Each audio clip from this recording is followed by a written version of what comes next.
ఎట్లున్నది అనే దానికంటే ముందు అసలు నిజంగా కాంగ్రెస్ పార్టీ ఆడబోయే మైండ్ గేమ్ను ఒక్కసారి తెలుసుకుందాం. ఎందుకంటే ఇది చాలా అవసరం. చాలా మందికి కూడా తెలవాల్సిన పరిస్థితి కనబడుతుంది. ఒక గ్రామం ఉంది, దాని పేరు అలిపిరి అనే ఒక గ్రామం వేసుకుందాం. ఈ గ్రామంలో పూర్తి స్థాయిలో కూడా దాదాపుగా ఒక 500 మంది ఉన్నారు అనుకోండి. దీంట్లో 300 మంది పేదలు ఉన్నారు, దాంతోపాటు 100 మంది మధ్యతరగతి కుటుంబ సభ్యులు ఉన్నారు, 100 మంది ధనవంతులు ఉన్నారు. సో పూర్తి స్థాయిలో కూడా 500కు సంబంధించిన గ్రామ జనాభా ఇది. దీంట్లో 300 మంది పేదలు ఉన్నారు, 100 మంది మధ్యతరగతి, 100 మంది ధనికులు ఉన్నారు. సో కాంగ్రెస్ పార్టీ స్కెచ్ అయింది. అసలు కాంగ్రెస్ పార్టీ ఏం చేయాలనుకుంటుంది? కాంగ్రెస్ పార్టీ ఒక లిస్టు రెడీ చేస్తుంది.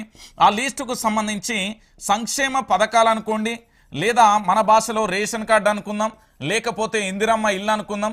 సో పూర్తిగా ఏవైతే హామీలు ఇచ్చిలో అవన్నీ కూడా కేవలం కాంగ్రెస్ పార్టీ కార్యకర్తలకు మాత్రమే ఇస్తామంటూ రచ్చ మొదలుపెట్టింది.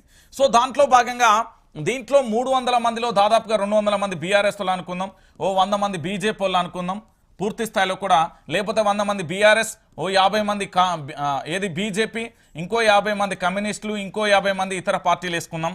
ఇక ఈ రెండు పార్టీలకు ఈ 200 మందికి పూర్తి స్థాయిలో కూడా రేషన్ కార్డులు కానీ సంక్షేమ పథకాలు అవసరం లేదు. వీళ్ళు ఆర్థికంగా ఉన్న వ్యక్తులు, ఉన్న కుటుంబాలు అనుకుందాం. సో ఈ 300 మందిని ట్రాప్ చేయడానికి మీకు సంక్షేమ పథకాలు కావాలన్నా, మీకు సంక్షేమ పథకాలు రావాలన్నా, మీకు ఇందిరమ్మ ఇల్లు అయినా రేషన్ కార్డు అయినా ఏదైనా రావాలంటే మా కాంగ్రెస్ పార్టీలోకి వస్తేనే ఇవన్నీ వస్తాయి అని కిరుకు పెట్టబోతున్నాడు రేవంత్ రెడ్డి. ఈ మైండ్ గేమ్ ఆడదామనికి రంగంలోకి దిగలు. సో ప్రజలందరినీ కూడా, ప్రజలెప్పుడు తెలియకల్ల వాళ్ళే, ప్రజలెప్పుడు పోరాట స్ఫూర్తి ఉన్న వాళ్ళే, ప్రజలెప్పుడు ప్రజా పోరాటం చేసేవాళ్ళే. కానీ ప్రజలు బానిసలుగా మారిపోయే పరిస్థితి అయిపోతుంది. ఎందుకంటే సంక్షేమ పథకాల పేరుతోని, లేకపోతే హామీల పేరుతోని, లేకపోతే ఫ్రీగా వచ్చే పథకాలు కాబట్టి వాటికి బానిసలుగా మారే పరిస్థితి